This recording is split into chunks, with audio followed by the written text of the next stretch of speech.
Welcome, weary YouTube viewer. You have stumbled into my tales vault. Please, do come have a seat. Anywhere's fine. Make yourself comfortable. You won't be leaving.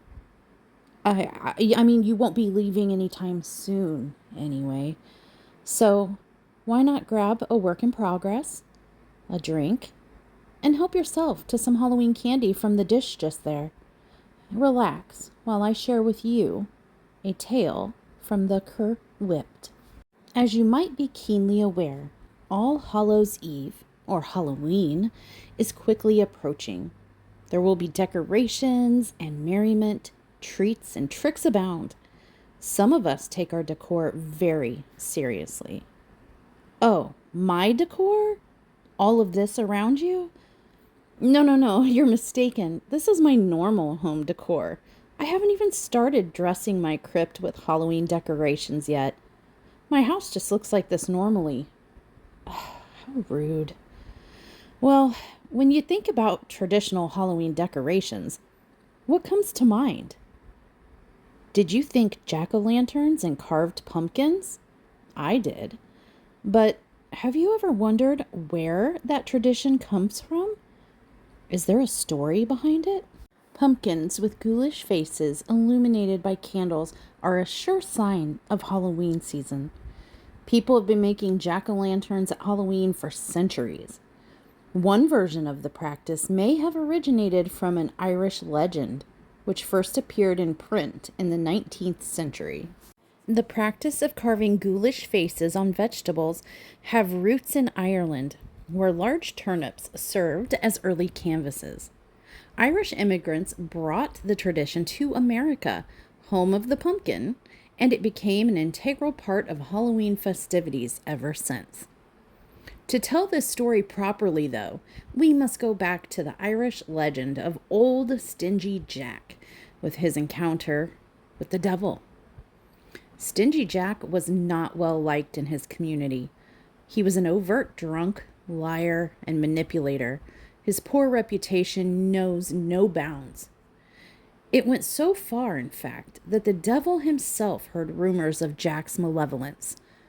So intrigued was the devil that he had to see if the stories were true. One dark Halloween night, as Jack stumbled home, he came across a body on a cobblestone path. Suddenly, the body arose and took the form of the devil. Jack realized he was in trouble, and thinking fast, he offered the devil his soul in exchange for one last drink. It was a deal the devil could not refuse. Back at the pub, the devil turned himself into a coin to pay for Jack's drink. But rather than giving the coin to the bartender, Jack stuffed it into his pocket, where he also kept a silver cross. Held captive and unable to escape, Jack made the devil agree to leave him alone for a period of 10 more years. The devil agreed, and Jack took the coin out of his pocket, and the devil went free. Exactly 10 years later, the devil returned. This time, Stingy Jack was prepared. Before the devil could claim his soul, Jack convinced him to climb an apple tree and retrieve a piece of fruit so that Jack could enjoy one last earthly delight before his soul was collected. And so, up the tree did the devil climb to pick the biggest, shiniest apple available. As he did this, Jack quickly surrounded the tree trunk with crucifixes, ensuring that the devil couldn't come down. Once more, the devil was held captive. This time, Jack made the devil promise that he would never come for Stingy Jack's soul, even after he died. Seeing no way out of the trap he'd fallen into, the devil reluctantly agreed. Upon his death, Jack went to the gates of heaven and asked for entrance. But so terrible were his sins on earth that his request was denied. With no other options, Jack was forced to go down to hell, where he begged the devil to allow him to enter. However, the devil would not go back on his promise and refused to claim Jack's soul. Denied entrance to hell and unwelcome in heaven, Jack found himself doomed to walk between the worlds of the living and the dead in endless night. Unable to navigate in the dark, he pleaded with the devil to give him a light. As a final parting gesture, the devil offered him a single ember from the eternal fires of hell. Before embarking on his journey, Jack placed the ember in a hollowed-out turnip, his favorite food, which he always kept close at hand, to help illuminate the way. And from that day on, Stingy Jack has roamed the eternal darkness between worlds, guided only by the light of his makeshift lantern. It was from this legend that a European tradition grew of carving wicked faces into turnips and beets in hope that the scary faces would keep old Jack away. These fruits were then hollowed out and illuminated from within using coals from the fireplace. However, carving a turnip or a beet, it's not so easy to do. And once the Europeans began to colonize what is now the United States of America, they were introduced to the pumpkin. Larger than beets and turnips and much easier to carve, pumpkins quickly supplanted their smaller relatives to become the standard canvas for jack-o'-lanterns. In Ireland and Scotland, people began to make their own versions of Jack's lantern by carving scary faces into turnips and placing them into windows or near doors to frighten away Stingy Jack and other wandering evil spirits. And in England, large beets were used. Immigrants from these countries brought their vegetable carving traditions with them when they came here to the U.S., helping change American pumpkin carving from a general autumn pastime to a uniquely associated Halloween thrill. It's unclear whether they're actually effective at warding off Stingy Jack or not. So, my friends, did any of you know about the legend or folklore, the tale behind jack-o'-lanterns? Have you been carving some jack-o'-lanterns? Just think, all this time, you've been carving jack-o'-lanterns thinking it was fun, just a fun family activity. But really, could you have been protecting your family from the evils of All Hallows Eve? Let's turn our attention to something maybe as scary, maybe scarier. What could that be? Oh, what about poisoned Halloween candy? Is it a terrifying threat or an urban legend? So, as far as I could find, the idea of trick-or-treaters being tricked, per se, started well before the 1930s. A folklorist who was born in the 30s had reported hearing stories about people who would keep pennies on a skillet and then pour those hot pennies into the outstretched hands of trick-or-treaters. But after that, the stories shifted to candy. The worry that somebody might be contaminating treats has been around for quite some time. It picked up speed in the 1960s, and by the late 1960s, it was pretty well embedded in our culture. Would you believe that an extensive study on so-called Halloween sadism, or crimes specifically committed using Halloween treats or customs, concluded that the threat is greatly exaggerated? But how could that be? I know when I was a kid, there was a hard rule. You trick or treat all you want, but you don't touch a single piece of that candy till you bring it home and have mom or dad or some responsible adult dig through that candy, inspect it thoroughly, and make sure there was no razors, needles, open wrappers, contaminated candy, because gotta be safe. And I know I, as a parent, did the same thing. Little Leah, you do not touch that candy until we get home and I inspect it. However, I suspect part of that, and correct me if I'm wrong, parents, but I think part of that was getting the pick of the litter on the candy, right? I have to admit, side note, totally guilty of, oh, I need to inspect that candy. And really, it was just a chance for me. Oh my gosh, this Reese's peanut butter cup looks super sus. Let me just set that one aside, sweetheart. Matter of fact, we better set all those Reese's aside. Oh, that one out of 20, that one looks okay. You can have that one. The other 19, I need further inspection. I'll do that after you go to bed. Oops. Okay, sorry. Anyway, but no, I did inspect my daughter's candy. I grew up being taught, inspect the candy. Don't touch it till it's inspected. Look for suspicious, stuff and things. I assume most other households grew up with the same thing. But where did this come from then? If these accounts and fears are greatly exaggerated, why are we all still practicing that, candy inspection situation? But despite these exaggerations, both parents and kids are taught to be on the alert for tampered with sweets, despite most of the cases and research being shown that it's either gravely overstated or could not be linked to Halloween at all. There are a few cases, though, specifically about tainted candy. Here are some. In 1959, a California dentist, William Shine, what a cool name for a dentist, William Shine. Okay, sorry. Gave candy-coated laxative pills to trick-or-treaters. He was charged with outrage of public decency and unlawful dispensing of drugs. In 1964, a disgruntled Long Island, New York woman gave out packages of inedible objects to children who she believed were too old to be trick-or-treating. These packages contained items such as steel wool, dog biscuits, and ant buttons, which were clearly labeled with the word poison. Though nobody was injured, she was prosecuted and pled guilty to endangering children.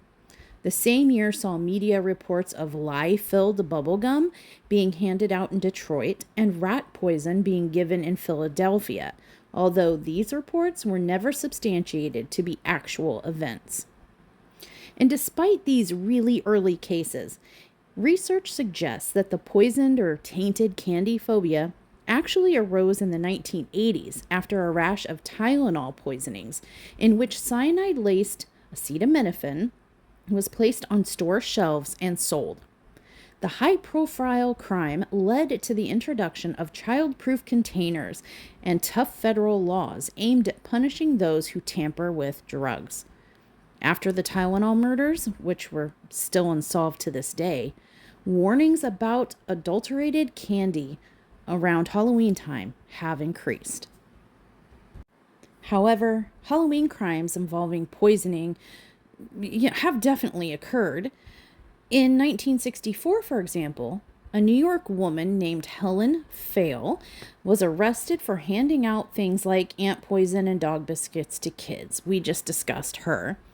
When questioned, the housewife said that she was just joking and that she gave those items to kids that she felt were too old to be trick-or-treating. And though no kids were poisoned during the incident, the law enforcement did not find this funny. Surprise. However, the most infamous Halloween poisoning took place on October 31st, 1974. That's when a Texas man by the name of Ronald O'Brien gave cyanide-laced pixie sticks to 5 children, including his own son. Although the other 4 children never ate the pixie stick candy, his own 8-year-old son Timothy did, and he died soon thereafter. Though nobody saw O'Brien put the cyanide in the candy, investigators learned that O'Brien had recently taken a life insurance policy out on his children. He was convicted of murder and executed via lethal injection in 1984. Though it's been decades since that crime, the, quote, Candyman murder still looms large in the memories of many parents on Halloween. As you know, O'Brien's lawyer told the American Statesman in 2009, "My client was convicted of killing Halloween," end quote. But regardless of how horrific O'Brien's crime, it was no random act of Halloween havoc, since it was aimed directly at his children and their friends, and not at trick-or-treaters in general. And perhaps it was because of O'Brien's notoriety that parents can still be skittish to this day when it comes to Halloween candy. Authorities can be too, despite the fact that rumors of randomly distributed poison candy or threats like apples that contain razor blades are nothing more than mere urban legends. Are you not convinced that it is merely an urban legend? How about this? When a 7-year-old girl in California collapsed while trick-or-treating on Halloween in 1990, Santa Monica police confiscated all the kids' candy. However, her illness was later discovered to be caused by a heart murmur that, when examined, showed no signs of poisoning. So she literally just happened to die on Halloween night after trick-or-treating while eating candy of a heart murmur. But it got sensationalized for a minute, and the rumor spread that she was poisoned by candy, and really, it was a heart condition. And you know, the US does not have a monopoly on poison candy horror stories. In the late 1980s, a crime ring called the Mystery Man with 21 Faces blackmailed Japanese candy companies with threats that it would lace their candy with cyanide if they didn't offer large ransoms. At first, it seemed like it was just a threat, and stores pulled large amounts of candy from store shelves only to find that it was not poisoned at all. The blackmailers struck again a few months later, though. This time, their threats were real. Packs of cookies and candies laced with cyanide were discovered on store shelves in central Japan. Fortunately, nobody died from the poison, though the chief of the police department eventually killed himself because of his failure to stop the crime ring. Who committed Japan's candy crimes? We may never know. The perpetrators still have not been found, even after 125,000 investigations have been conducted by Japanese police. And for those hoping to minimize the risk, trunk-or-treating has surged in popularity as of late and is a popular, potentially safer alternative to door-to-door trick-or-treating, particularly in rural communities. During a trunk-or-treat event, also known as Halloween tailgating, parents and guardians drive to one singular location, and then they transform their car trunks into themed Halloween displays, and children trick-or-treat at each display in a controlled, supervised setting. I never heard of trunk-or-treating as a child myself. However, by the time I had my daughter and she was old enough to go trick-or-treating, trunk-or-treating had just begun. And so this is a relatively newer trend, though to some of you younger folks, you might not think so. But it was new to me 20 years ago. And very interesting concept. And does it really make things safer? I mean, you don't have kids running up and down sidewalks and across busy streets. Usually these things are conducted in parking lots with a bunch of cars just parked side by side by side. And there is an element of safety there, but does it really do anything to protect your children from tainted candy? No, but it could protect them from other dangers on Halloween.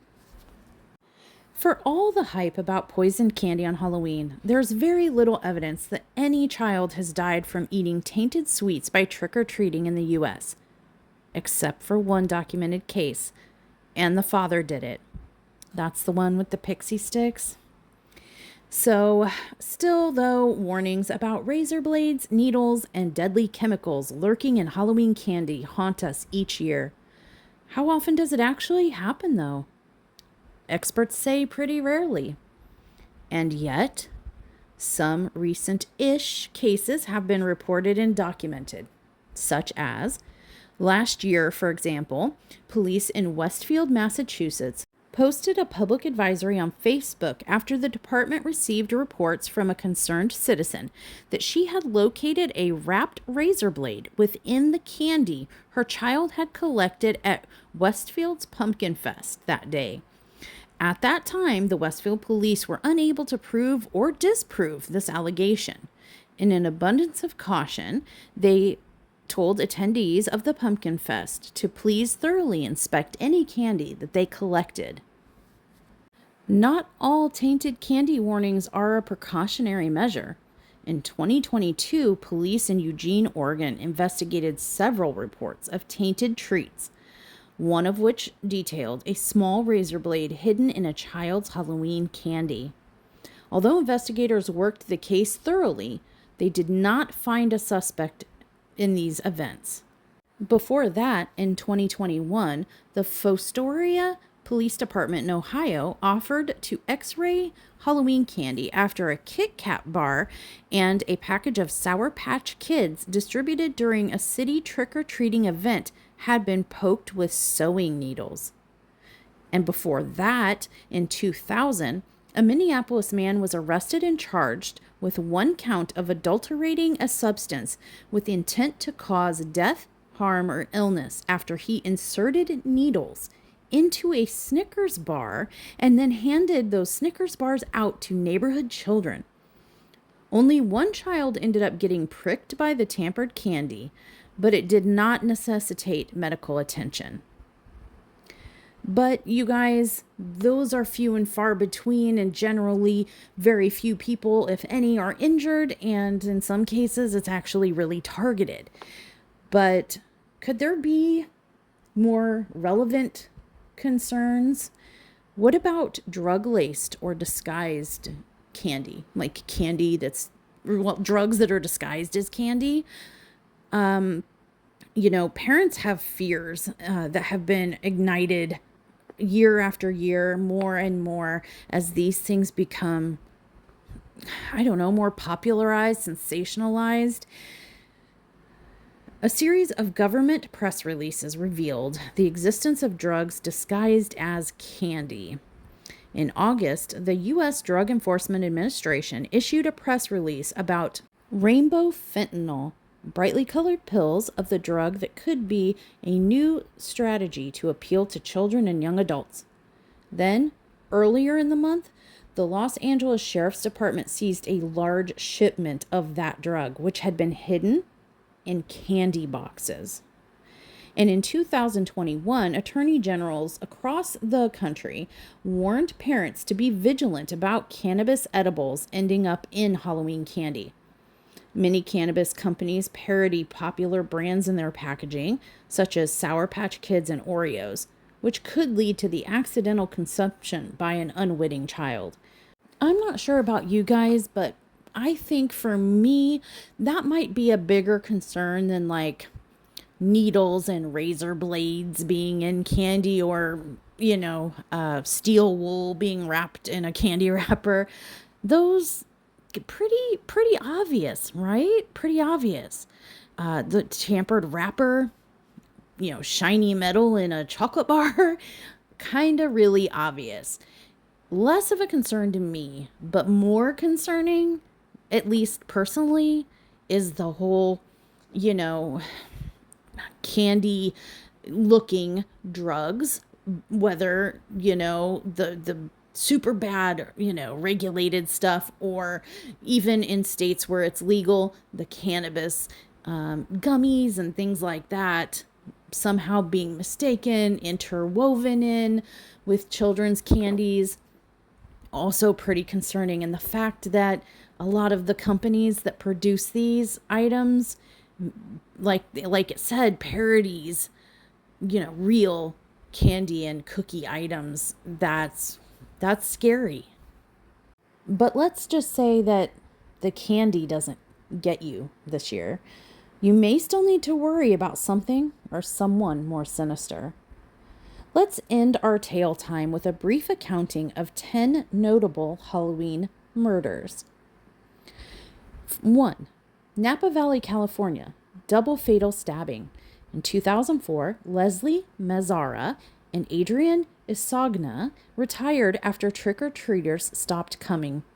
A friend, Lauren Menza, was sleeping downstairs in the home when she was awakened by screaming from upstairs. Menza fled the home, and authorities later arrested a family friend, Eric Matthew Koppel, who turned himself in for the stabbings. He's serving 20 years. Number 2, the LA Toolbox Killers. Lawrence Bittaker and Roy Norris killed 5 women, the last one on Halloween night in 1979, before a friend who had gotten wind of what they were doing turned them into police. The 2 got the name because they used common tools to torture female hitchhikers before killing them. Their last victim was dumped in a residential yard on Halloween night in 1979. Both got lengthy terms, and Bittaker died in prison approximately 4 years ago. Number 3, a Connecticut murder that was solved 25 years late. In 1975, 15-year-old Martha Moxley had left home the night before Halloween to attend a party at a friend's home. On Halloween night, she was found fatally beaten with a golf club in her own backyard. Michael Shakel, who was then also 15 at the time, was arrested in 2000 for the crime, but he maintained his innocence over the years. His sentence was vacated in 2018, and in 2020, the case was reopened. Number 4, Japanese exchange student was fatally shot in New Orleans in 1992. He was fatally shot after he got lost, and he knocked on the door of a home occupied by one Rodney Pierce. He had knocked but got no answer. Pierce thought the student was a burglar. He was found not guilty by a jury. Number 5, man was shot by wife's girlfriend. In LA in 1957, Peter Fabiano and his wife Betty had gone to bed on Halloween night in LA, but then, well after all the trick-or-treaters had gone, the doorbell rang. A woman was standing in the lawn wearing a mask, and she fatally shot Peter in the chest. The suspect, Goldine Pizer, was apparently talked into the shooting by another woman who was having a sexual relationship with Fabiano's wife. However, Betty was never tried in connection with his murder. Number 6, a man was executed for SA and stabbing of a nun in Texas. Johnny Frank Garrett, in 1981, was convicted of murder and other crimes following the death of a nun at a convent in Texas on Halloween, 1981. In 1992, he was put to death. At the time of his demise, though, he reportedly told people present he was thankful for his family, but the rest of the world could kiss his ass. That was a quote. Number 7. In 1998, there was a murder in the Bronx over a car egging incident. Carl Jackson, a longtime area resident, and his wife were picking up their son from a Halloween party when he confronted some teens who threw eggs on their car. He was fatally shot by 17-year-old Curtis Sterling, who is nearly finished with a 20-plus year sentence. Number 9. 8? I forgot what number, but we're on a number.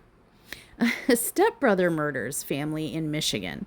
In 2010, 16-year-old Devin Griffin had come home to play some video games after Halloween activities. He noticed the home was strangely quiet.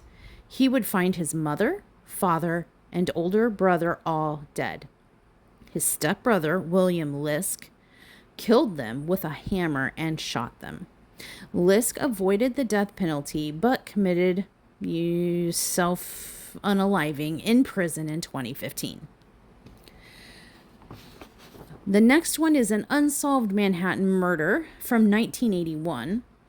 In 1981, on Halloween night, photographer Ronald Sisman and Smith College student Elizabeth Platzman were found dead in their apartment, which had been ransacked, but authorities said nothing appeared to have been stolen. The case remains unsolved to this day. And lastly, we have the Candyman who murders his son, which we already discussed. That was Ronald O'Brien with the pixie sticks. O'Brien,